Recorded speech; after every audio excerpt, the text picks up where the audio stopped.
আমার ফেভারিট চিকেনের ডিশগুলোর মধ্যে এই আফগানি স্টাইল চিকেন একদম প্রথম দিকেই পড়বে। আমি জানি না আপনারা এই ডিশটা আগে কখনো বাড়িতে ট্রাই করেছেন কিনা, তবে আমি ঠিক যেভাবে দেখাচ্ছি এক্স্যাক্ট প্রসেসটা ফলো করে একবার ট্রাই করুন। আমি শিওর আপনারাও এই রেসিপিটার একদম প্রেমে পড়ে যাবেন।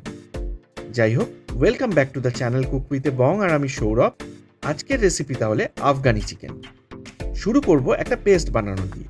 তাই একটা মিক্সার গ্রাইন্ডারে এক এক করে নিয়ে নিচ্ছি দুটো মিডিয়াম সাইজের পেঁয়াজ, ছোট টুকরোয় আমি কেটে নিয়েছি, 10 থেকে 12টা রসুনের কোয়া, একটা 1.5 ইঞ্চির আদার টুকরো, কাঁচা লঙ্কা 8 থেকে 10টা, কাসুরি মেথি নিয়ে নিচ্ছি 1 টিস্পুন ভর্তি, আর বেশ খানিকটা বেশ মোটা এক গোছা ধনেপাতা।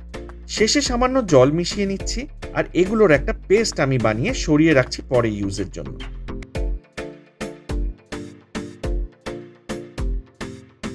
এবার চিকেন ম্যারিনেশনের জন্য একটা ম্যারিনেড আমি তৈরি করে নেব। প্রথমেই নিয়ে নিচ্ছি হাফ কাপ টক দই, একটা মিডিয়াম সাইজের লেবুর অর্ধেক রস, চাট মশলা নিয়ে নিচ্ছি 1/4 টিস্পুন, কালো মরিচের গুঁড়ো 3/4 টিস্পুন, গরম মশলা হাফ টিস্পুন, নুন দিয়ে দেবো 1 টিস্পুন, আর ফ্রেশ ক্রিম 4 টেবিল স্পুন। এবার ভালো করে দইটাকে ফেটিয়ে এগুলোর সাথে মিশিয়ে নেওয়া।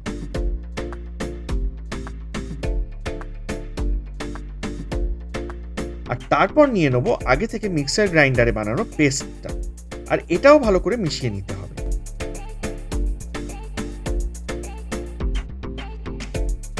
সবশেষে 2 থেকে 3 টিস্পুন মতো সাদা তেল দিয়ে ভালো করে মিশিয়ে নিলে রেডি হয়ে যাবে আমাদের ম্যারিনেডটা। এরপর আমি এটার মধ্যে নিয়ে নেব 750 গ্রাম চিকেন, যেটা আমি একটু বড় সাইজের কারি কাট পিসে কেটে রেখেছিলাম। ভালো করে চিকেনের পিসগুলোর সাথে ম্যারিনেডটা আমাদের মাখিয়ে নিতে হবে, আর ম্যারিনেশনের জন্য ছেড়ে দিতে হবে এই মোটামুটি 30 মিনিটের জন্য। এরপর একটা একটু ফ্ল্যাট প্যানে আমি ঘি নিয়ে নিচ্ছি 1/4 কাপ মতো, আর ঘিটা গরম হয়ে গেলে আমি ম্যারিনেটেড চিকেনের পিসগুলো শুধু তুলে প্যানটার ওপর বিছিয়ে দিচ্ছি। আর খেয়াল রাখবেন যাতে প্রত্যেক কটা পিস প্যানটার সারফেসের সাথে লেগে থাকে। আর এক্সট্রা যে ম্যারিনেটটা থাকবে সেটা এখন আমি সরিয়ে রেখে দেবো, সেটা কিন্তু এখন এই প্যানে দিলে চলবে না। আচ্ছা, এবার মিডিয়াম ফ্লেমে আমাদের এই পিসগুলোকে এপিট ওপিট করে ফ্রাই করে নিতে হবে যতক্ষণ না পিসগুলো বেশ ভাজা ভাজা আর হালকা পোড়া পোড়া মতো হয়ে যাচ্ছে। মোটামুটি এটা 12 থেকে 15 মিনিট মতো লাগবে, যদিও এই টাইমটা তাওয়ার থিকনেস আর বার্নারের ওপর অনেকটা নির্ভর করবে। দেখতেই পাচ্ছেন আমি কিরকম পর্যায়ে পিসগুলো তুলে সরিয়ে নিচ্ছি। সবকটা পিস এইভাবে ভাজা হয়ে গেলে আমি সরিয়ে নেব, আর প্যানে যে রিমেনিংটা থাকবে সেটাও আমি সরিয়ে রাখবো পরে ইউজের জন্য।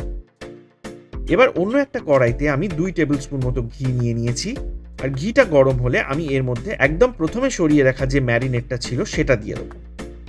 2-3 মিনিট এটাকে একটু কষিয়ে নিতে হবে আমাদের। আর তারপর ফ্রাইড চিকেনের যে রিমেনিংটা প্যানে ছিল সেটা এটার মধ্যে আমি মিশিয়ে দিচ্ছি। আরও 1 থেকে 1.5 মিনিট এটাকে ভালো করে মিশিয়ে নিয়ে আমি কষিয়ে নিচ্ছি, আর তারপর আমি এর মধ্যে ফ্রাইড চিকেনের পিসগুলোও দিয়ে দিচ্ছি। আরও 5 থেকে 6 মিনিট আমি এই পিসগুলোকে মিডিয়াম ফ্লেমে এপিট ওপিট করে কষিয়ে নেব।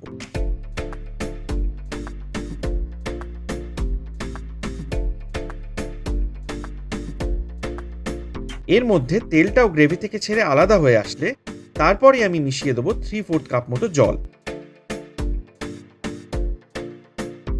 ফুটতে শুরু করলেই এটাকে একদম লোয়েস্ট পসিবল ফ্লেমে দিয়ে আমাদের চাপা দিয়ে দিতে হবে এই মিনিট 10 জন্য।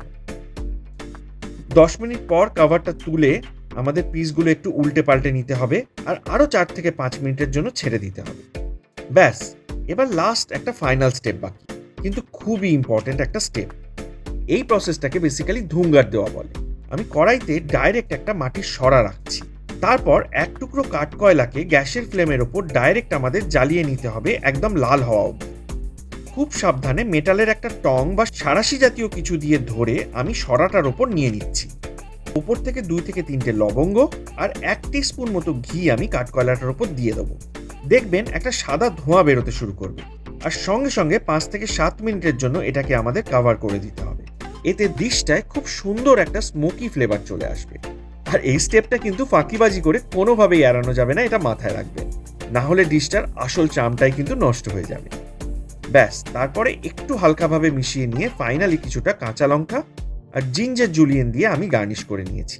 কুলচা, নান বা রুমালি রুটি দিয়ে এক্সেলেন্ট লাগে এই ডিশটা। তাহলে অবশ্যই একবার ট্রাই করুন কোনো একদিন ডিনারে। যাই হোক, চ্যানেলটা এখনো যারা সাবস্ক্রাইব করেননি প্লিজ সাবস্ক্রাইবটা করে নেবেন। আজকে এই অবধি। নেক্সট আবার আসছি কোনো একটা ইন্টারেস্টিং রেসিপি নিয়ে।